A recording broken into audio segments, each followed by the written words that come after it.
Okay, I think we're live here. Welcome to another Nerd Stalker interview podcast. Good morning. This is Greg Gloria, AEK Social Greg on Twitter for the Nerd Stalker Media Network. Today, I'm pleased to talk with Bobby Samuels, a co-founder of a new news service called the Daily Distiller. We can get a concise snapshot of the news every day and get a mixed drink on top of that. So anyway, it caught our eye last week when they sent out kind of an initial press release on a sweepstakes that are running, I guess this month or this in the next few weeks, and he'll talk more about that. But anyway, good morning, Bobby. Thanks for joining us on Nerd Soccer Live from Los Angeles, right? Thanks so much, Greg. Really appreciate it. Yeah. So anyway, tell me a little bit about the Daily Distiller and what motivated you to create this. Sure. So I was talking with a friend from college, and we were both saying that there wasn't something out there that gave us all the information that we needed for the day in one place. And the way that we sort of think about information you need is broad. I mean, it's certainly news, but it's also culture. It's also sports. It's also actually something that sort of can give you a laugh, and we can, I'm sure, talk through that later. And we looking and couldn't find something that got exactly what we wanted. And so we thought, why not build it ourselves? And so that really was how the Daily Distiller came to be. And that sort of got the ball rolling. Wow. And so, talk a little bit, we were talking offline a little bit about background. Now you met your co-founder in college, right? Yes. So I went to Harvard and ran the newspaper there.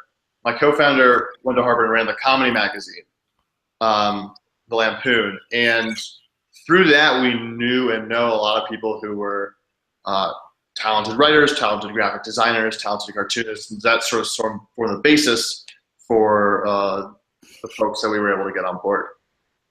God, that's amazing. So you actually have a journalism background. So this kind of played into the same thing as you guys were talking about this. Now, when did you come up with this concept, and how long did it take to really kind of finally launch this?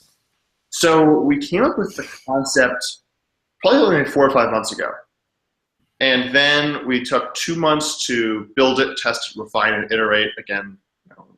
Then probably May we had our beta launch, June we had the official launch, and so now we're probably about 2 months into official launch. Yeah, we'll go into the current issue of the day today because there's a funny cartoon I want to go check out, and you could kind of describe that for the audience. But one thing I was going to ask you, and we talked a little bit of this offline, but you want to tell the audience, like how do you guys curate this news? Because it's very concise, it's very readable, and we'll show the audience later today's Daily Distiller. But can you talk a little bit about that? Yeah, absolutely. So everyone who works on the Daily Distiller is in constant communication throughout the day, and always looking for the top stories. And I think to a certain extent, what the top stories are pretty clear. Maybe there's some questions on the margin, but in general, fairly clear. And then we're talking throughout the day. Folks submit their stories or story ideas. Earlier in the day, if there are issues or if there are overlapping stories, we'll make an edit, and then folks submit their stories. But it really is sort of crowdsourcing in a sense of everyone's looking for stories that are going to be the top stories of the day, and that's really the way that we do that. Oh, that's pretty cool. So basically, what you have is, like you said, I mean, I guess you and Matt Taltz, your co-founder, right? Matt runs our social media presence. Okay. Yeah. Right. Yeah. Okay. So basically, you're the editor of this whole kind of crowdsourced news daily, and so you guys make sure you pick the right pieces to put in for the next day, and then you run it the next day, right? Wow, that's cool. So let me go ahead and pull up the today's Daily Distiller, which is for Friday, the 12th. So let me get that on the screen here, and you could probably run through that a little bit, and then kind of just take us through that a little bit. So here it is. Sure. You get a drink of the day. so tell the audience about that. I thought that was really, I mean, because of the name, obviously, but I mean, drink of the day. I mean, are there going to be like, are there 10,000 drinks out there? So you have 10,000 days here? So yeah, right. You're right. The background of the drink of the day is it sort of is a play on the idea of distiller. And so distiller has two meanings. One is distilling the news and distilling information. The other is obviously distilling in a drink context. Yeah. So as it turns out, there are an insane number of drinks. So I think our least concern is running out of drinks just because there are so many. Right. And they're generally themed. So today it's apparently baseball fan day. So the drink was the people town. That's cool. You know, it's just a fun little flavor to add to the day. No, I like that because it's fun, and then you go back in history. It looks like. Yeah, right. So then we have sort of this day in history, which is again another little fun fact. So today was about Jack Nicklaus winning his 14th major championship, and then there's generally some tie-in to whether it's a joke or whether it's another fun fact. So today it was a commentary. A feat made difficult not only for its scarcity because golf was just put back in the Olympics for the first time since 1904, but for having to want to show up, and that's a commentary on the Zika scare and people and professional golfers in particular not wanting to show up at the Olympics. Wow. Yeah, look at this. So you have news, which we got obviously Clinton and Trump are always on the top there. We got something. Yeah. Wow. And then sports, like you said earlier, we got Premier League, Olympics, Simone Biles, of course. Yep. And then, so basically you'll also say, here's something that's coming up on tap, right? So that's kind of interesting. Yeah, absolutely. Right. So, I mean, part of the way we define the information for the day is articles that have come out that are worth reading, and also what new things are coming up. What is the what's the big news to watch today, or the big sporting event that's going on tonight? So we've been linking to the Olympic schedule so folks can stay on top of what's going on there. Wow, that's cool. And then you have a culture section, which is interesting. And wow. And again, because I think it ties back to what and I think most people see is like, what's the information we need for the day? And so it's sort of interesting snippets of culture. What new movies are coming out that are worth watching today? We featured Sausage Party, the new Seth Rogen movie. Got great reviews. That's wonderful. Wow, and then business.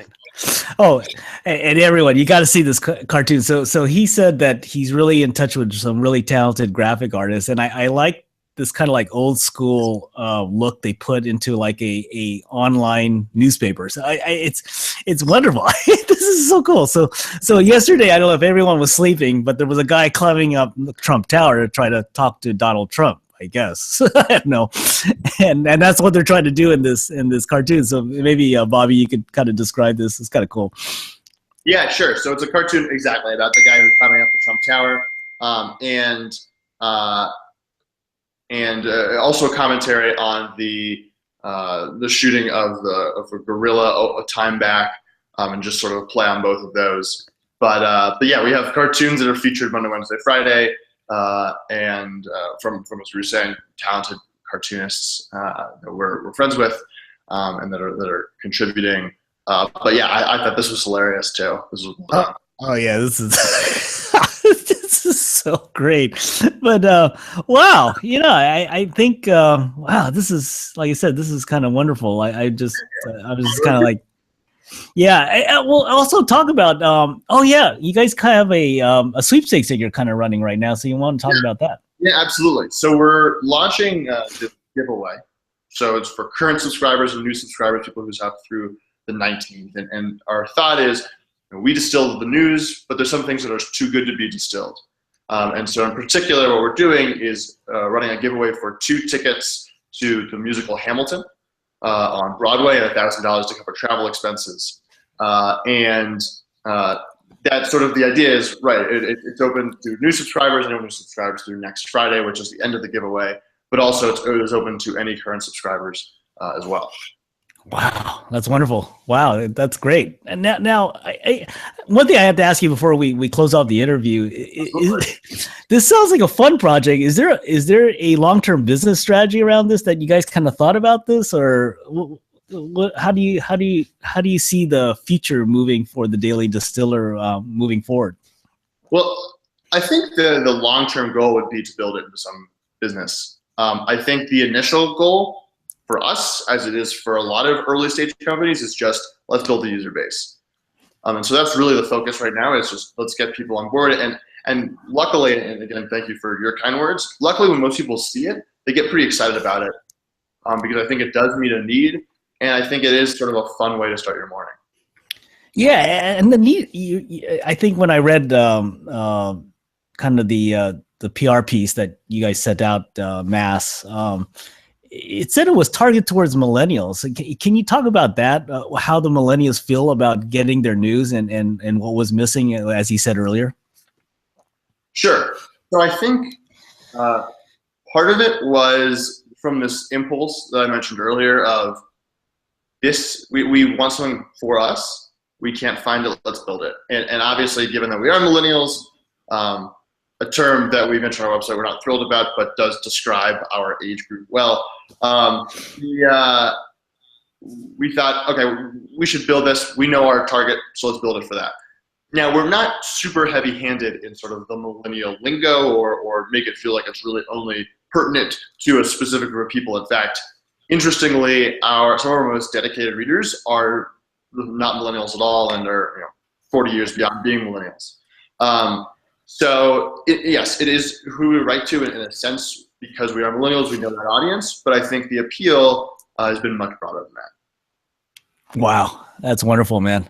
Well, anyway, I think we'll close off the interview for today. I have a pretty good podcast schedule coming out. I think I have a startup from New Mexico coming up next, but anyway, I wanted to thank you for your time, Bobby. I know, you're into a lot of things, but having a startup, whether it's a tech startup or as yours, a news curation startup, it's like you said, I think getting a user base is the most important thing right now. So, wish you luck for all that. So, thank you for your time. And anyway, that was Bobby Samuels, the co-founder of the Daily Distiller, a publication by news-hungry millennials. Well, actually, it isn't millennials. It's whoever wants just a concise, easy to read daily summary of the news in various areas, sports, culture, and top news. And you get a drink on top of that. So you get to learn how to mix drinks. So anyway, you get the Daily Distiller and you visit www.dailydistiller.com to sign up, and then you'll just get in your inbox daily until you're tired of it. But I don't think you guys will get tired of it because it's an easy read and you can scan your news rather quickly. Anyway, thanks for joining us, everyone. This is Greg Valoria, aka Social Greg, on Twitter for the Nerd Stalker Media Network, where we believe in tech, startups, design, and you. Thanks for joining us, everyone, and be careful out there. Hey, Bobby, thanks a lot for your time again. Thanks so much, Greg. Take care.